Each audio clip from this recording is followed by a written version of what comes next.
এরপরে নাজমুল হাসান শিহাব জানতে চেয়েছেন মহিলারা কি ঈদগাহে যেতে পারবেন? মহিলারা যেন ঈদগাহে যান সেজন্য নবী করিম সাল্লাল্লাহু আলাইহি ওয়াসাল্লামের সুস্পষ্ট এবং অত্যন্ত জোরালো বক্তব্য আছে। এমনকি যারা মাসিকে আছেন, ঋতুবতী আছেন, তাদের কথাও নবী সাল্লাল্লাহু আলাইহি ওয়াসাল্লাম বলেছেন তারাও যেন ঈদগাহে যান এবং তারা নামাজ পড়বেন না, কিন্তু জিকিরে, দোয়ায়, আনন্দে শামিল হবেন।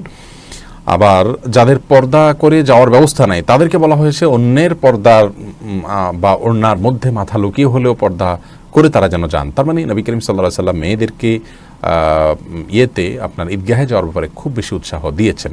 সাধারণত ৫ ওয়াক্ত বা জুমা বা অন্য নামাজগুলোতে মেয়েদের উপস্থিতির ব্যাপারে নবী করিম সাল্লাল্লাহু আলাইহি ওয়াসাল্লাম নিজেই নিরুৎসাহ করেছেন, তারা বাসায় নামাজ পড়বে, কিন্তু ঈদগাহের বিষয়টি নবী সাল্লাল্লাহু আলাইহি ওয়াসাল্লাম উৎসাহ দিয়েছেন। সেজন্য ঈদগাহে তাদের উপস্থিত হওয়া উচিত। যদিও আমাদের উলামা ইকরাম এটিকেও মাকরুহ বলেন, অপছন্দনীয় মনে করেন, কিন্তু আমরা হাদিসের এই গুরুত্বারোপের যে অনেক বেশি গুরুত্বারোপের যে ছাপ দেখতে পাই, যেটি ৫ ওয়াক্ত সালাতের ক্ষেত্রে কখনোই নবী করিম সাল্লাল্লাহু আলাইহি ওয়াসাল্লাম থেকে পাওয়া যায় না, বরং বিপরীতটা পাওয়া যায়। এজন্য এই ক্ষেত্রে অন্তত মেয়েদের পৃথক পর্দার সাথে অবশ্যই ফিতনামুক্ত অবস্থায় তাদের জন্য ঈদের জামাতে শামিল হওয়ার ব্যবস্থা রাখা প্রয়োজন বলে আমরা মনে করি। বিনীতভাবে ওলামা ইকরামের কাছে আমার আবেদন, বিষয়টি যেন তারা পুনর্বিবেচনা করেন। অবশ্য সিনিয়র স্কলারগণ তারা আমাদের চাইতে অনেক বেশি ওয়াকিফাল, আমরা শুধুমাত্র আমাদের দৃষ্টিভঙ্গিটা তুলে ধরলাম।